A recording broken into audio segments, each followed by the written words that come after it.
Ada tindak pidana yang nggak dimulai dengan kekerasan, tapi justru dengan pujian, perhatian, dan juga rasa aman yang palsu. Dan lebih parah lagi, targetnya adalah anak-anak. Pelakunya seringkali bukan orang asing, tapi orang yang berhasil membuat anak merasa lebih nyaman pada pelaku daripada ke orang terdekatnya sendiri. Kalau seorang anak mulai menyimpan rahasia besar dari orang tuanya, seringkali itu bukan sekedar tindakan yang nakal, tapi itu adalah tanda bahaya.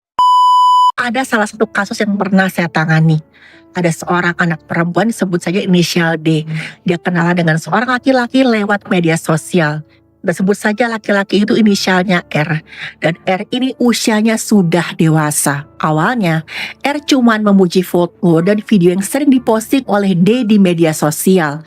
Dan komentar ini adalah strateginya R.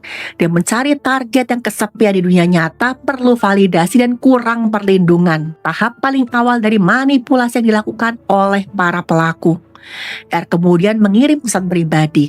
Awalnya obrolan yang ringan tentang sekolah, tentang kehidupan sehari-hari, sama sekali nggak ada pembicaraan ke arah yang tidak senonoh. Dan yang sering dikatakan oleh R, kamu tuh beda dengan anak-anak seusia kamu lebih dewasa.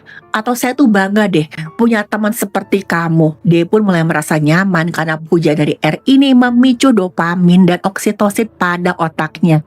Hormon yang memicu rasa nyaman. Secara nggak sadar, dia mulai mengaitkan R dengan rasa nyaman. Inilah saatnya di mana R mengganti rasa aman dari keluarganya D jadi rasa aman yang hanya pada dirinya. Dan seiring waktu D kadang-kadang curhat tentang masalahnya. Dan R pun mulai melakukan isolasi psikologis dengan berkomentar seperti ini. Kayaknya orang di sekitar kamu tuh nggak mengerti kamu ya. Teman-teman kamu kayaknya nggak ada yang peduli sama kamu. Dan saya adalah satu-satunya orang yang peduli dan mengerti sama kamu. Dan yang dilakukan R adalah manipulasi. Dia diam-diam memutus jembatan antara korban dengan dunia luar. Ketika dia semakin terikat sama R, saat itulah R mulai menguji batas-batasnya. Dengan kata-kata seperti ini, kamu bisa cerita apa saja ke saya.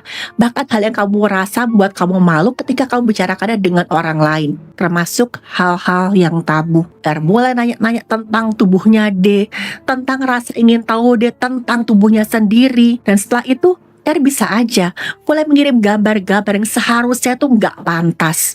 Tapi R meyakinkan D kalau itu hal yang bisa diterima, agar otaknya D pelan-pelan mulai menormalisasikan gambar atau video yang seharusnya nggak boleh dia lihat. R akan berkata seperti ini rahasia antara saya dan kamu ya. Atau kalau orang lain sampai tahu, apalagi orang tua kamu tahu, mereka pasti akan salah paham dan mereka akan marah. Nanti saya nggak bisa lagi berhubungan sama kamu.